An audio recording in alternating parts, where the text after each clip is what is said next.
Uh, Today I'm going to present the effect of probiotic in animal model of colitis. This is a model for inflammatory bowel disease.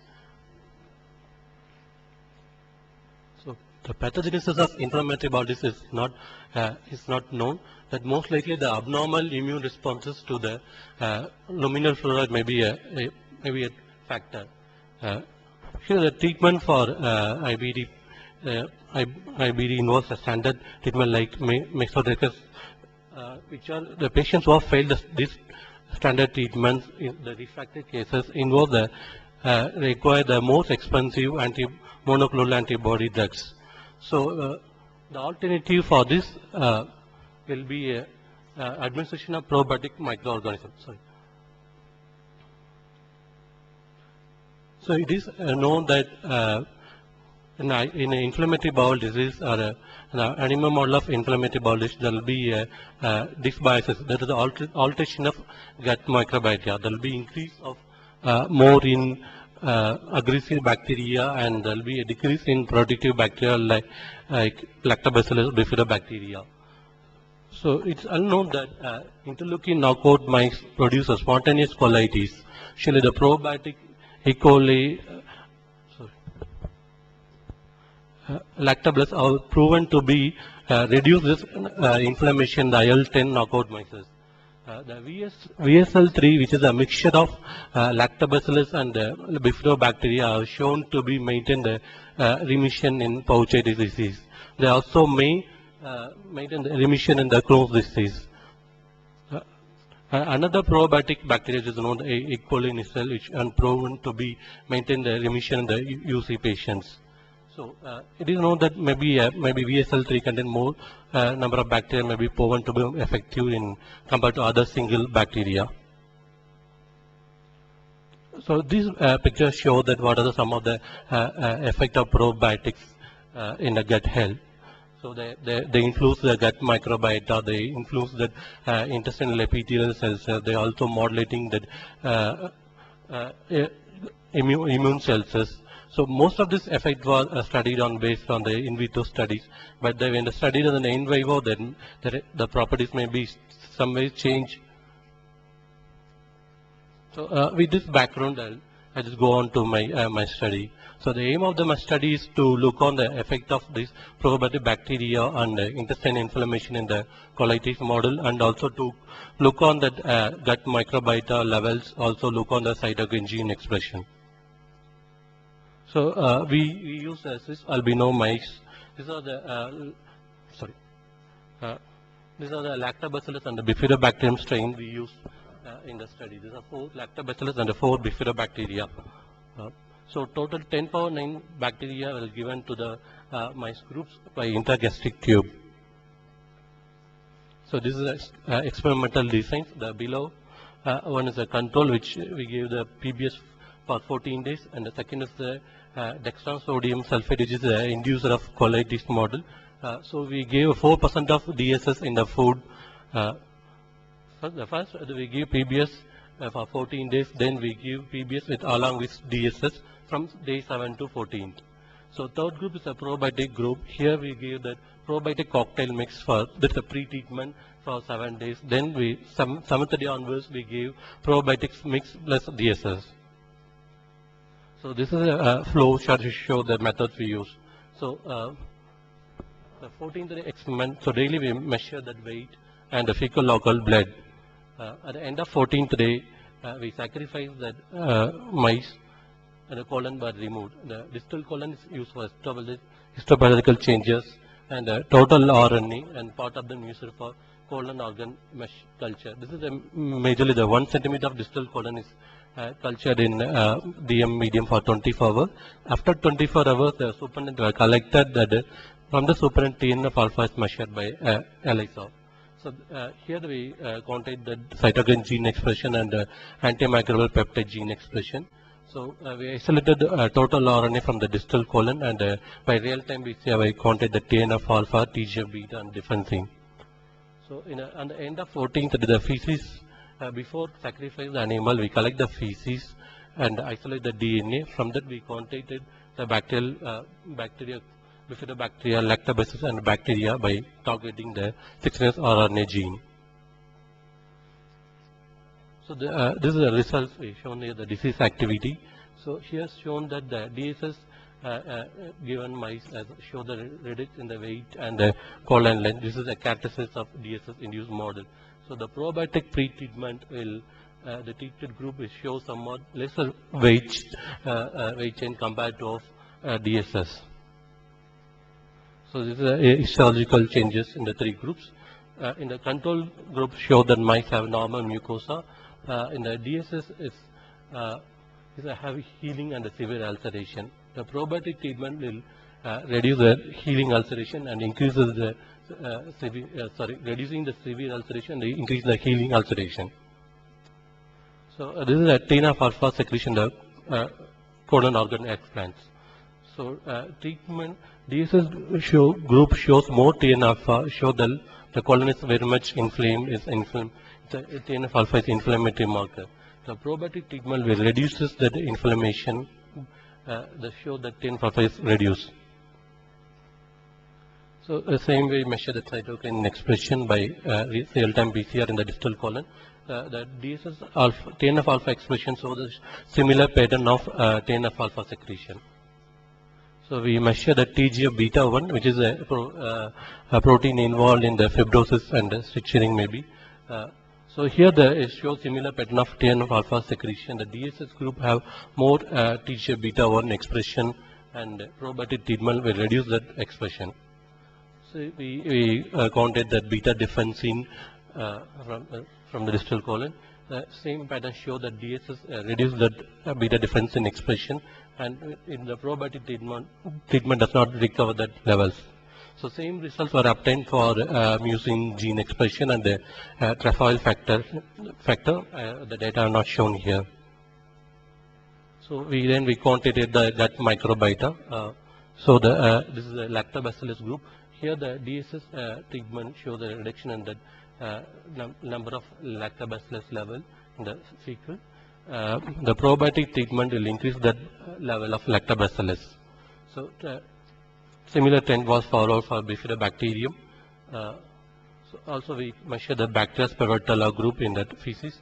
Here also that the DSS group show the reduction in the number of Bacteroides. The probiotic treatment will restore the levels of the number of Bacteroides. So that's the part of gut microbiota. So we also measure that bacteria adherent to the distal colon. The similar trend was shown, but they are not achieved significance in the levels. So this is a summary of study that DSS induced colitis show that inflammation by disease activity marker. They also higher secrete more TNF-alpha secretion. They altered reduce the level of gut microbiota. So probiotic administration reduce the severity of colitis and reduce the TNF-alpha secretion. They reduce the inflammation. Also, they increase the relative proportion of gut microbiota. So, at the end of the study, I conclude that prior administration of probiotic cocktail will prevent the gut inflammation, attenuate the colitis, restore the gut microbiota levels. Thank you. Thank you, Dr. Kabir Das. I think that is a nice piece of experimental work. Are there any questions to Dr. Kabir Das? Yes, sir.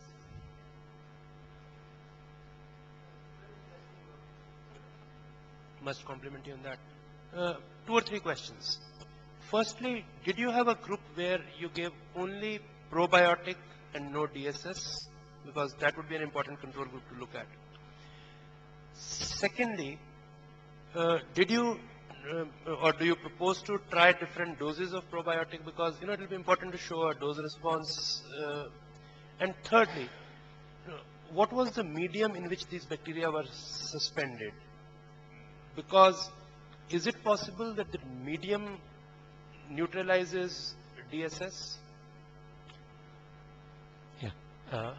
So we gave 10 power of 9 bacteria. That is usually standard recommended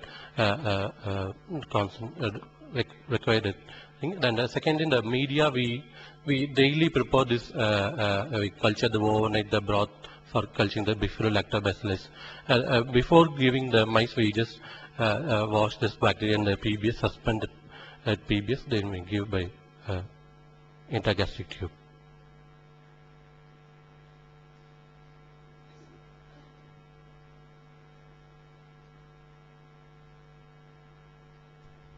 Actually, from your presentation, I could find that you have used only one treatment. That is, you have given DSS and probiotic, together, only once. So my question is, why you didn't try, first you induce colitis, and then you challenge with your probiotic strain, and or alternatively, first, you give probiotic challenge, and then, induce with the DSSS, and then look at the profile, That would have given you a much, realistic situation. You have, would you like there to are comment on studies, there are a lot of studies, what you're saying, the designing is that they induce the DSS, then they give the probiotics. So we want to look the prior administration of probiotic effect on DSS colitis.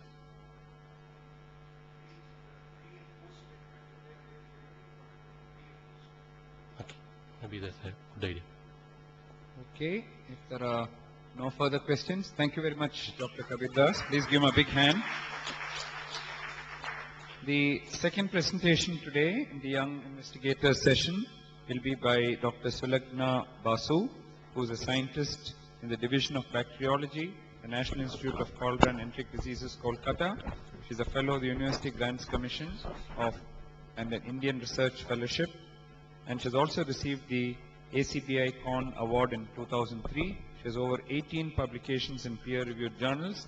And Dr. Basu will be talking on neonatal sepsis, the gut connection. Dr. Basu, please. I would first like to thank the organizers for giving me the opportunity to share my work here with all of you. Now, today I'll be talking on neonatal sepsis and the connection between this disease and the gut. Now, when I started my work on the neonatal gut, I very soon realized that I was at an advantage over those who were studying the adult gut. The basic reason was that while the adult brings a gut teeming with bacteria, the neonatal gut is like a clean slate. So this gives us an excellent opportunity to study the colonization of the bacteria and how different factors can affect the colonization. Now, for a healthy neonate, the colonization of the gut is a very normal process which takes place without any conscious effort on the part of the infant. However, and the bacteria that colonize the healthy neonate is what we know as the normal flora. However, for some neonates who are not so fortunate and require hospitalization for a long period of time, we see that a very different scenario takes place. Now, these neonates actually get colonized with bacteria which are not so normal, and some bacteria among them are actually pathogens which go on to cause subsequent sepsis. Now, a few studies had been carried out from the developed world which showed that neonates with surgical intervention had an overgrowth of bacteria in the gut which went on to cause sepsis, or at least predisposed these neonates to sepsis. However, in countries like India, in developing countries, we see that a lot of neonates who do not undergo any surgical intervention, a lot of those neonates go on to have sepsis. Now, this is a disease Now, every year, about 4 million neonates die, and one of the major causes is sepsis. Now, this particular disease is characterized by a whole body inflammatory response, and this response is actually triggered by the presence of organisms in the bloodstream. Now, in our particular study, we actually collected 4 different samples from the neonates, 2 gastric aspirate samples and 2 fecal samples. And the gastric aspirate sample, the first one was collected within the first 4 hours of life. The second one was collected within 3 to 7 days of life. And the fecal samples, we had the first fecal sample which the neonate passed, and again a sample collected during 3 to 7 days of life. Now, when we analyzed these isolates, we found that, of course, I need to mention that all of these studies are culture-based, and we've not used any other methods here. So we've gone by the conventional culture-based methods, and we've also focused on gram-negative bacilli. The reason is that most of the neonatal septicemic cases, they are caused by gram-negative bacilli, particularly in the developing countries. So if we look into the neonatal perinatal database, we'll find that Klebsiella, E. coli, these are the major organisms which cause sepsis in the neonates. Now, when we looked into the gut flora here, concentrating on the gram-negative bacilli, we found that this was predominantly, we found Klebsiella pneumoniae and Escherichia coli, both in the gastric aspirate and the fecal samples. And when we looked into there were a number of other organisms, but these 2 organisms were predominantly found in all the samples. And what was interesting was that there was a temporal increase in the number of bacteria isolated, which is quite obvious.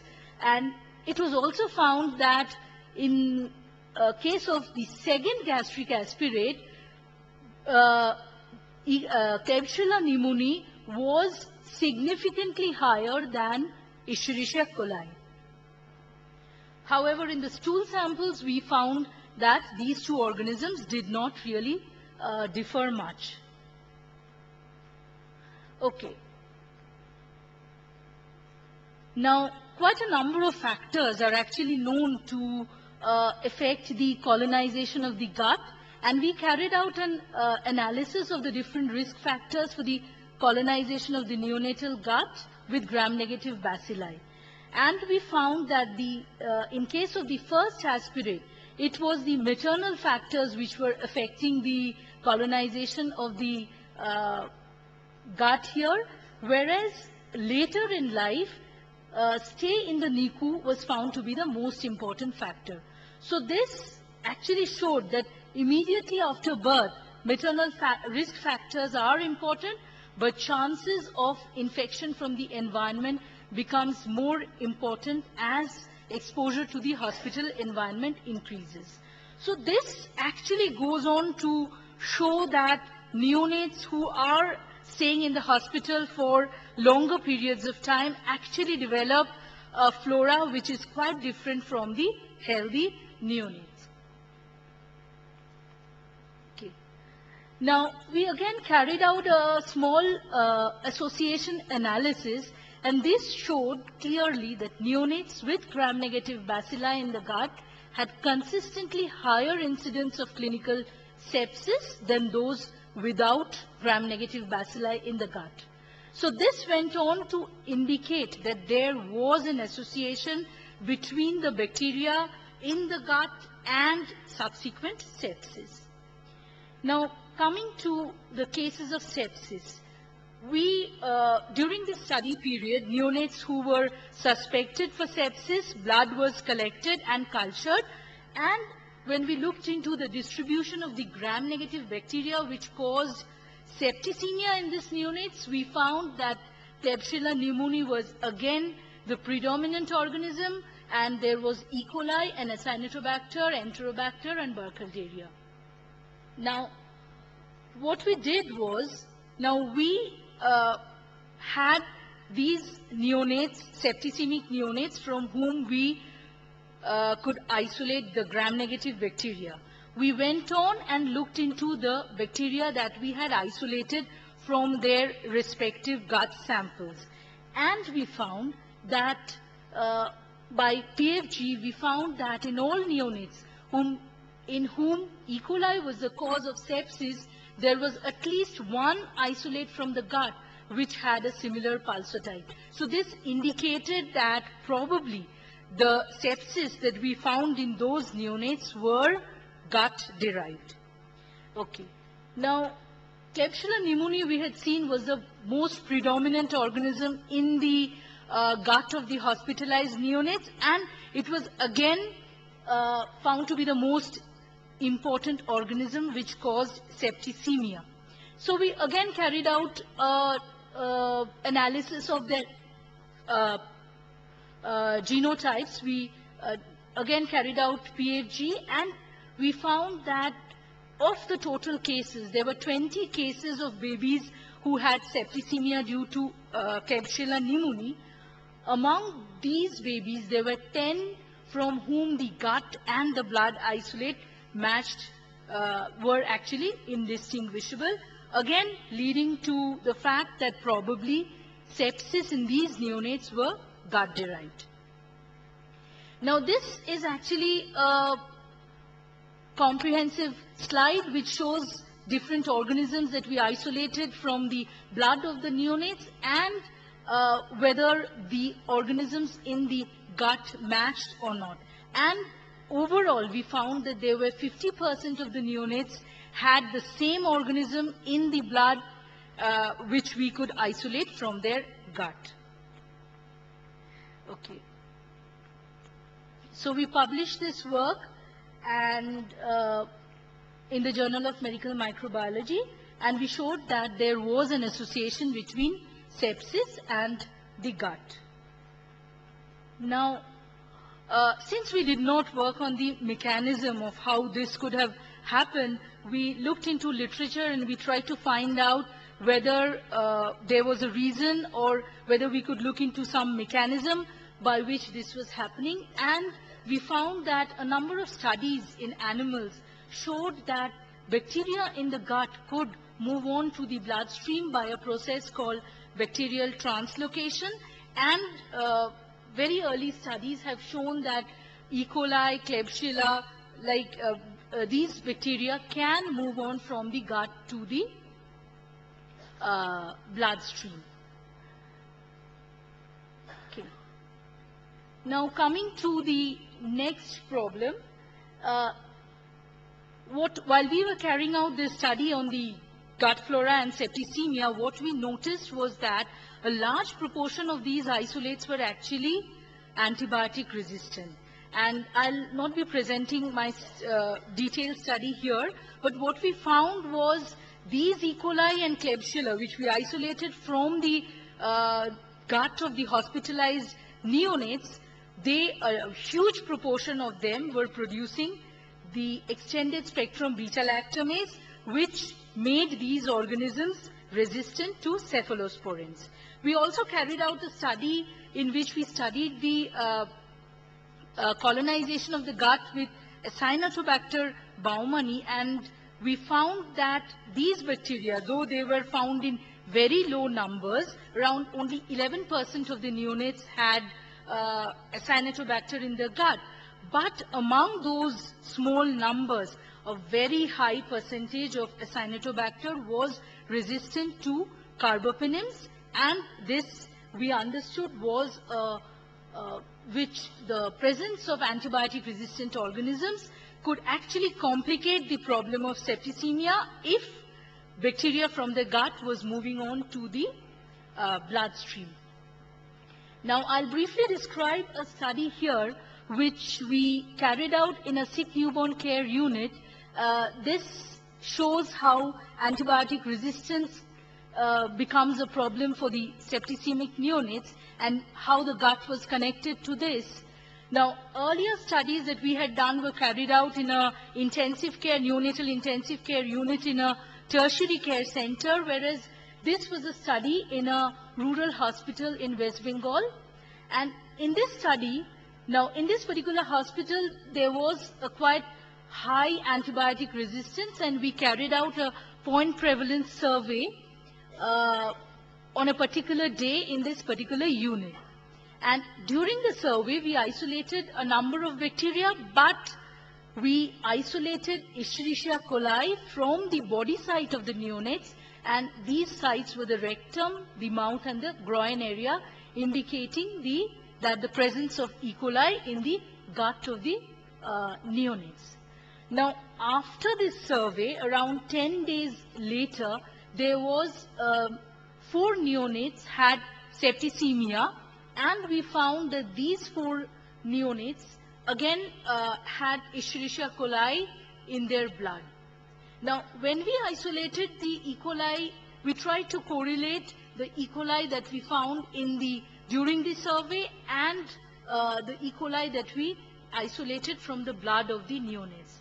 And we found that during the survey, there were 2 kinds of Escherichia coli, one which was susceptible to the antibiotic carbapenem, and this was of a particular clonal type, let's say A, and we had bacteria E. coli, which was of a different clonal type and was carbapenem resistant. Whereas in the neonates who actually had septicemia, the E. coli was absolutely similar to the one which we found here, that is the susceptible E. coli. The only difference was that this E. coli was now carbapenem resistant, and the mechanism of resistance was actually due to the presence of the New Delhi metallo-beta-lactamase gene.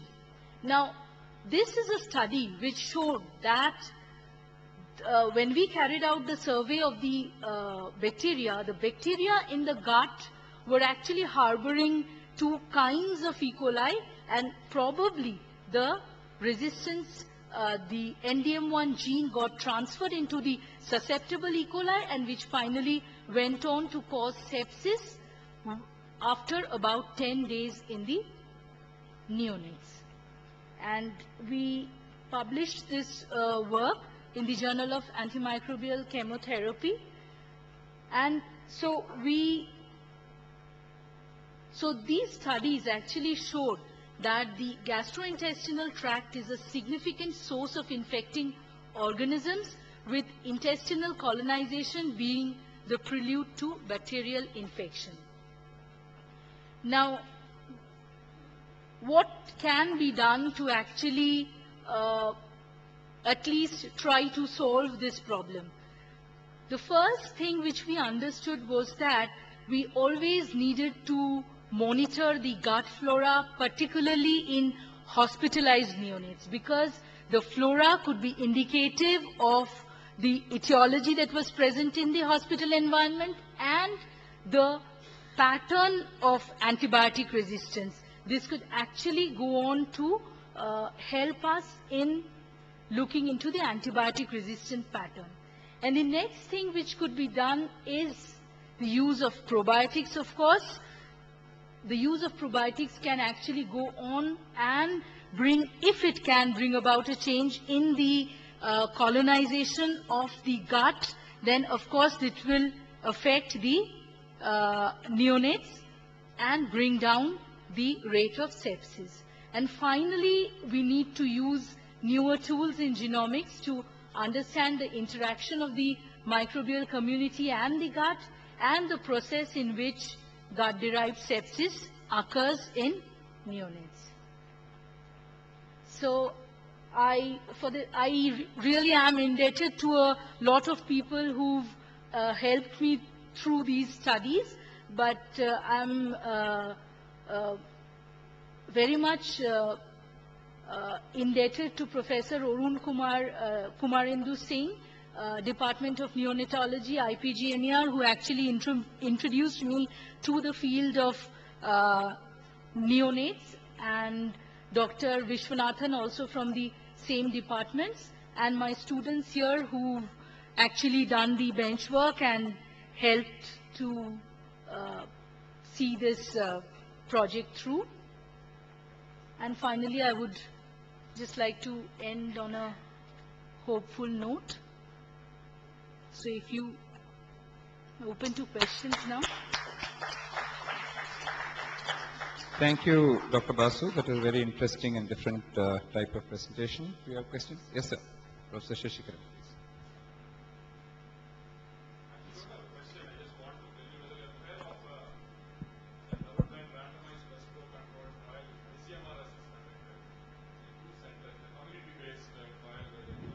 Please use the mic, sir. A community-based trial where they're given, one group was in Delhi state, another one is at Wardha, and the results are just concluded, and there's a clear-cut significant difference between the two groups. The group which were given, the incidence is relatively lesser, and also the time of onset of the neonatal sepsis also in the unsupplemented group, where the probiotic not given sepsis occurred very soon in the earlier days of the neonatal period. Whereas even among the other group where probiotics were given, even though neonatal sepsis occurred, it occurred at a later period. So there is But this was a community-based. this is a community-based study, and it's a placebo-controlled randomized trial. Thank And you, two sir. different locations. Thank you, sir. Yes. Just one question, Slogna. So what is the status of these Klebsiella pneumoniae and other sepsis-associated bacteria in normal healthy children? I did not find any controls. Do you have any Please, study? repeat your question. Just I want to know what is the status of gut microbiota, particularly the Klebsiella pneumoniae and other sepsis-associated bacteria in normal healthy children? In normal individuals, in Yes, normal normal neonates. healthy children, yes.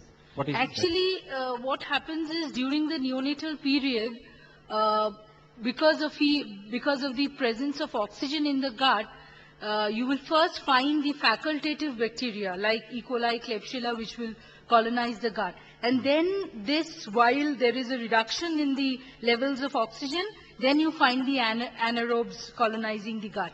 So we carried out this study during the first 7 to 8 days of life.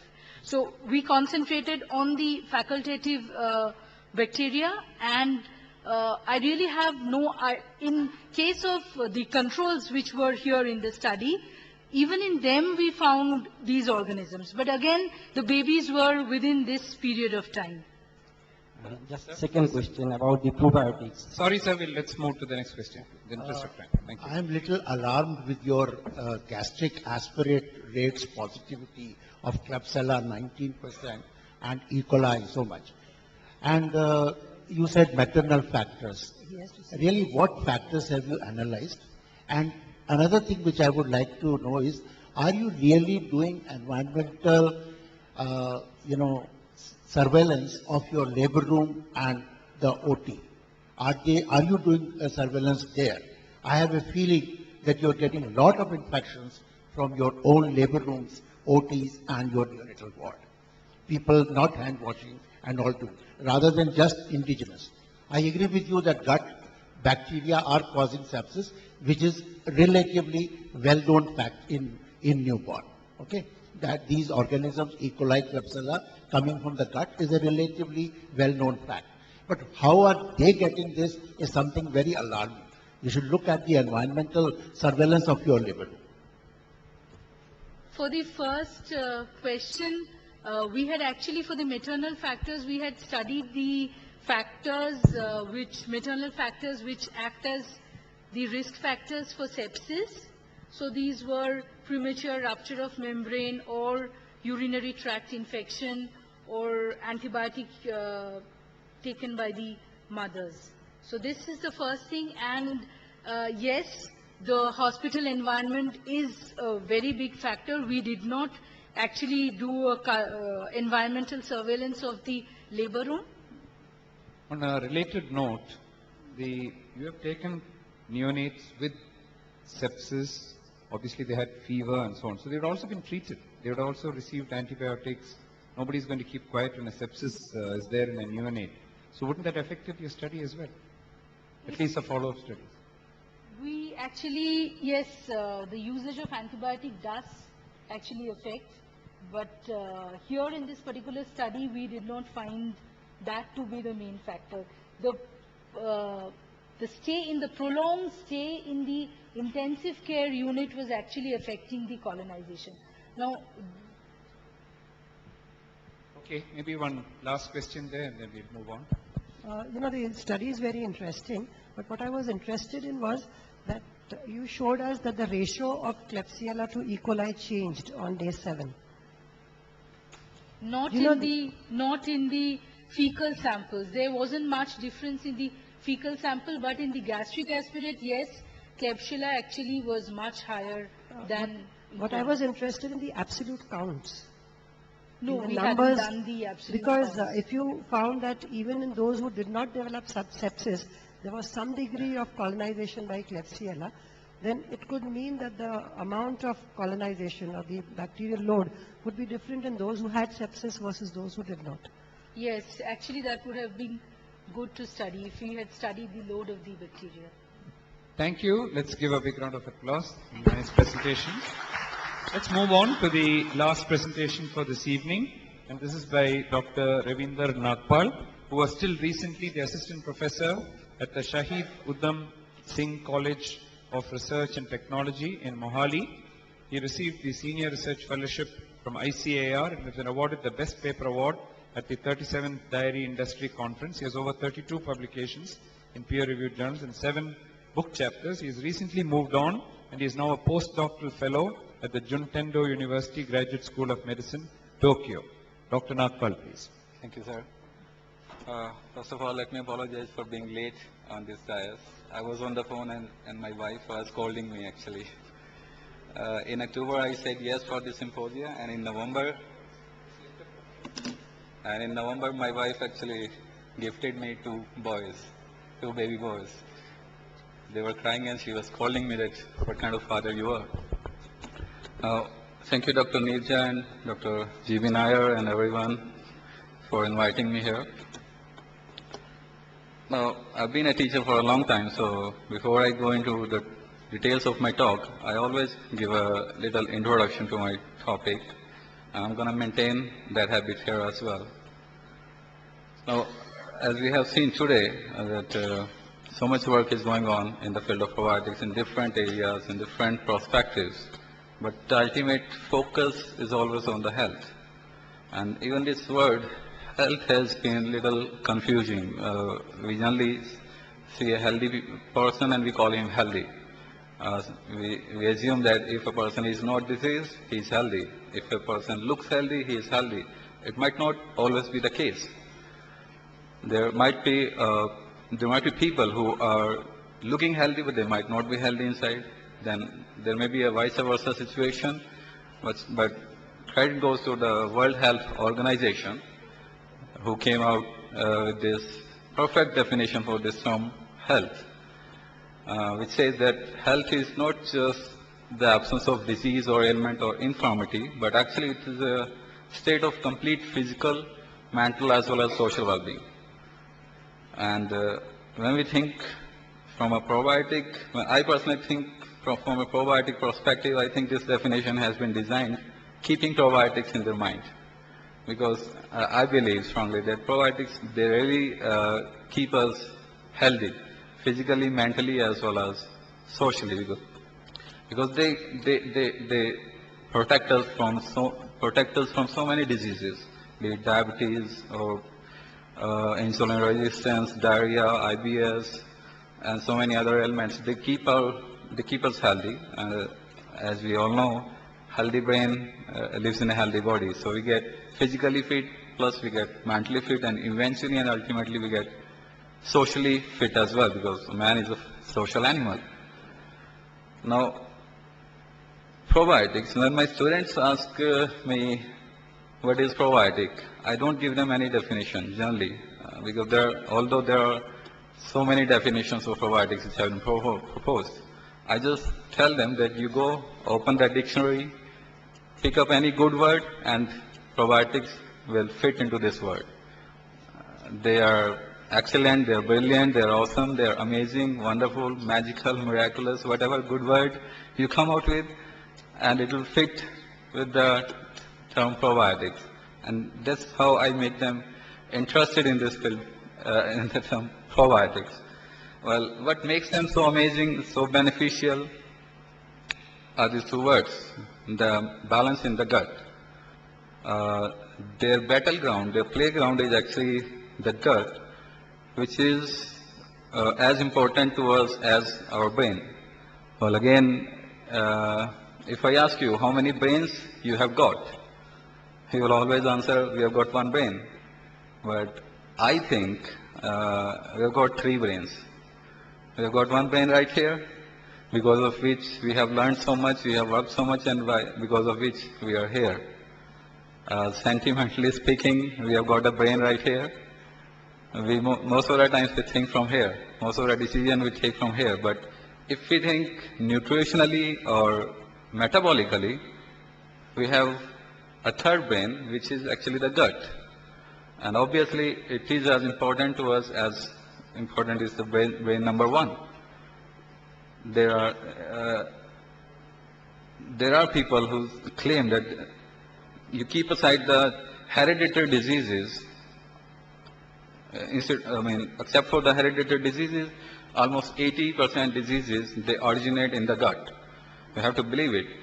So gut is the suffering organ. Whatever bad thing we intake, with toxin, carcinogens, pesticides, bad pathogens, or whatever is there, most of the diseases, 80% of diseases, they originate in this third brain, gut.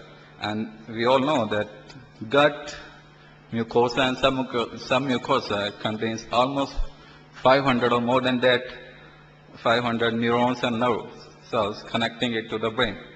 So if we know brain number one is very important, but although it comprises of 2 to 5% of our total body weight, it requires 25 to 30% of total energy.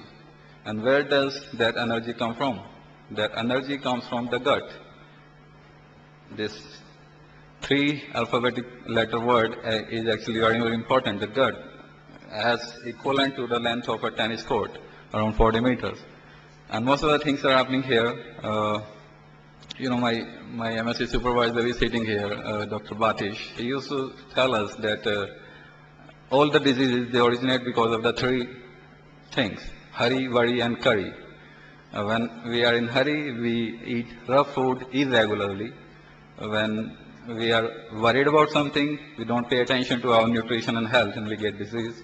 And we are in a hurry, we cannot control our dietary habits, we skip our meals, or imbalanced nutrition we take. And in all these situations, the suffering organ, the first suffering organ is the gut.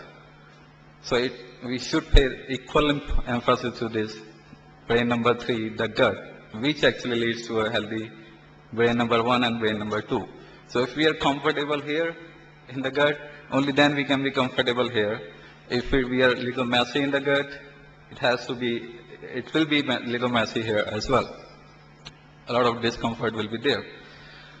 So what is the specialty of this probiotics?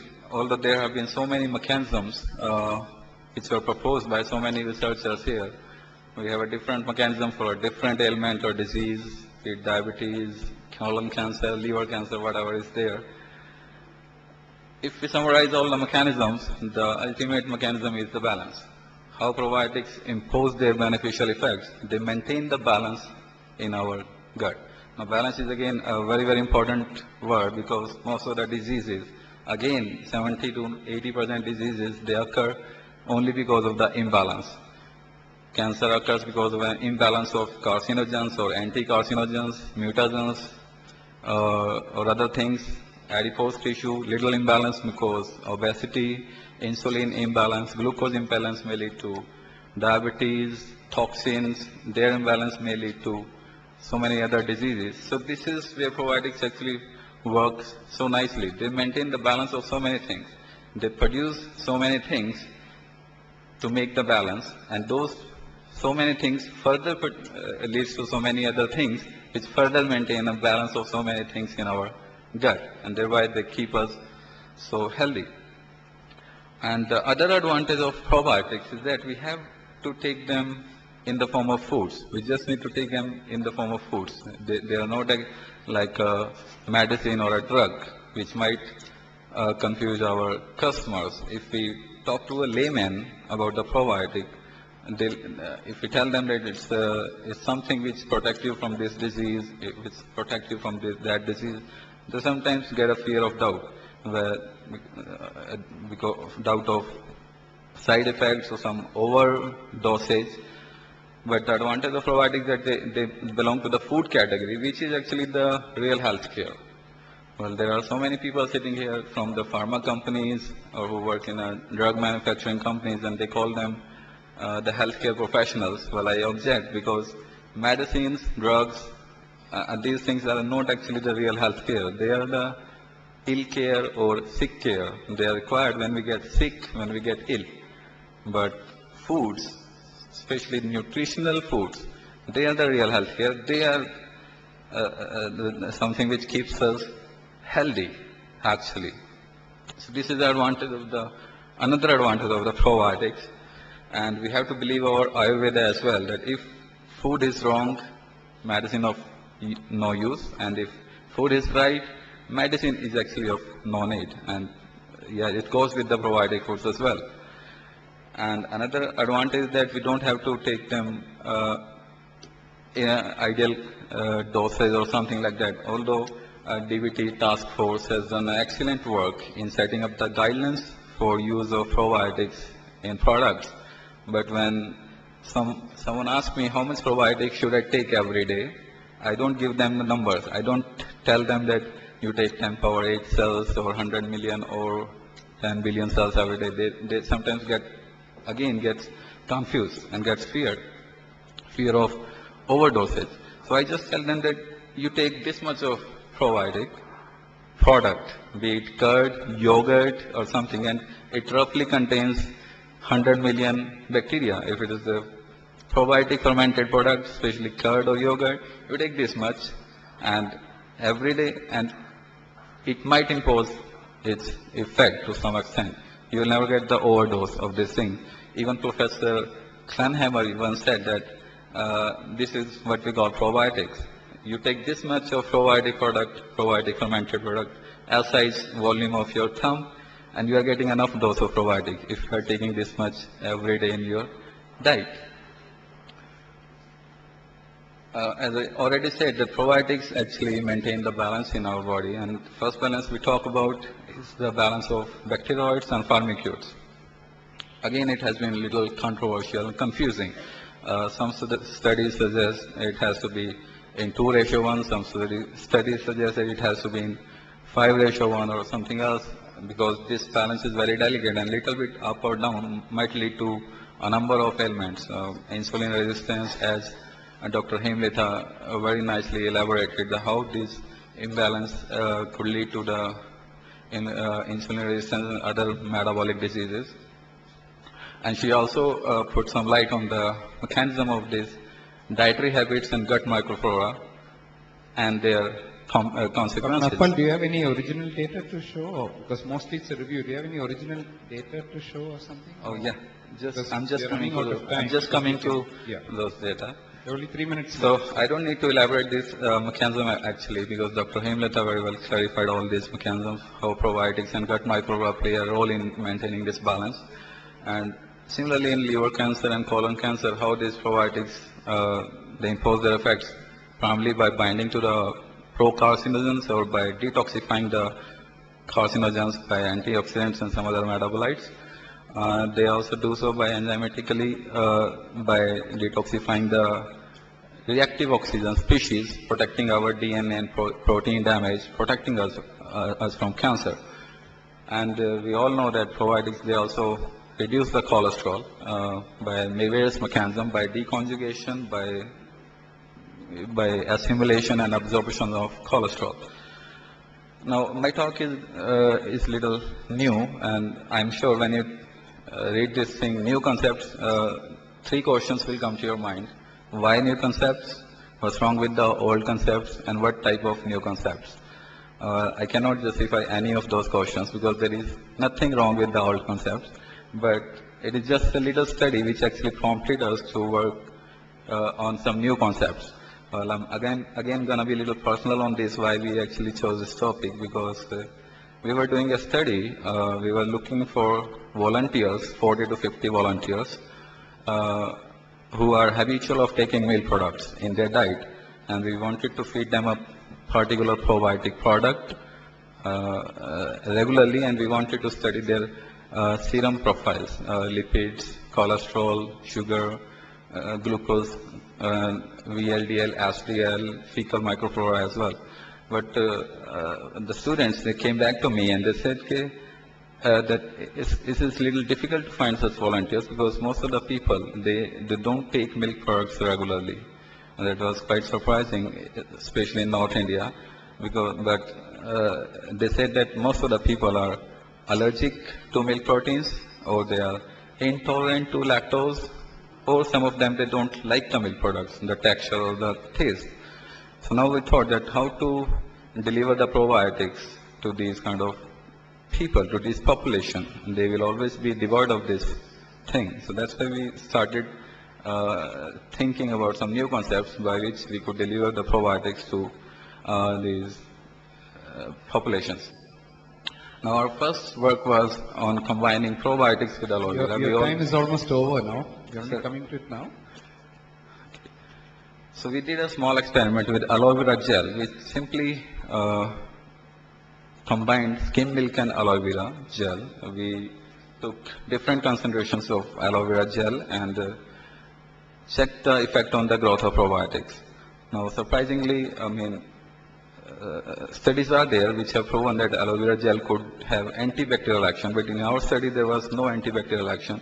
Though aloe vera gel did not promote the growth of probiotics, but it actually did not retarded the growth of probiotics. And you can see that at 5% aloe vera gel concentration, the growth of probiotics was quite normal, but which actually gained our interest was that even at 100% aloe vera gel concentration, where there was no skim milk, only aloe vera gel was there, still there was slight decrease in the pH and increase in the acidity, which actually forced us to think more about this thing, what could be going on. So we carried on this study on male V-star rats in vivo studies. We fed that combination to the rats and we checked their lipid profiles.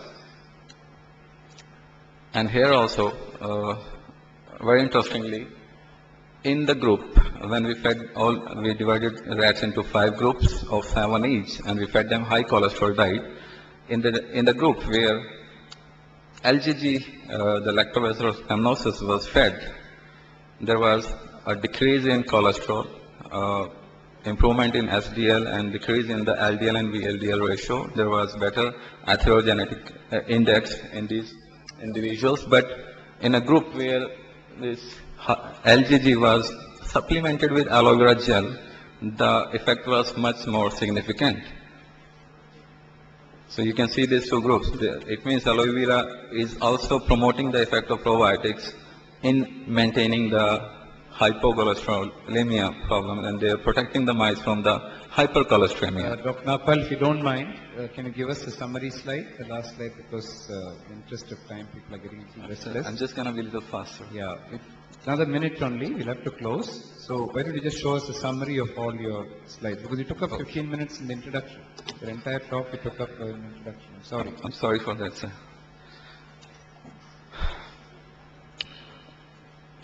We got the similar results for LDL and SDL and VLDL ratio, and there was an improvement in atherogenetic index in the rats which were fed LGG, and the effect was much more prominent when the LGG was combined with the aloe vera gel. And we also checked the expression of 3 main enzymes, the hydroxymethyl glyceraldehyde coenzyme reductase, which helps in the cholesterol synthesis, and then LDL receptors, which indicates the absorption of the cholesterol, and then the cholesterol hydroxylase, which indicates the bile salt synthesis. So there was a reduction in the hydroxylase enzyme, and there was improvement in the reductase and LDL receptor expression. Now, in our another study, we actually made a probiotic dahi, an indigenous fermented milk product, and we also checked the lipid profile of the rats fed with the probiotic dahi, and we got the similar kind of results here. In the groups which were fed with the probiotic dahi, the ratio of HDL was, the total cholesterol was significantly less, and so was the case with the HDL, LDL, VLDL ratios and atherogenic index. And there was also improvement in the weight gain, and although the feed intake was little higher in probiotic dahi, but the final weight was quite improved, which indicates the improved metabolisms in these experimental models. And we also checked the deposition of cholesterol. We took the samples from aorta as well as liver from both the samples. In both the samples, we got significant decrease in total cholesterol and triglycerides. In a subsequent, very fresh study, we checked the probiotic dahi and its effect on the colorectal carcinogenesis, DMH-induced carcinogenesis. Again, the data is very fresh and it is not highly, totally ready for presentation, but I got the two charts statistically analyzed, and there was significant reduction in aberrant crypt foci and mucin depleted foci, and again there was improvement in weight gain and feed intake in the animals fed with the probiotic dahi. And in our latest study... Thank you, Dr. Nagpal. I think we have run out of time. I believe we have to clear this hall now. Sorry. So, I'm sorry, we'll have to stop short. Okay. And in the interest of time, I think we'll not take any questions. Thank you very much.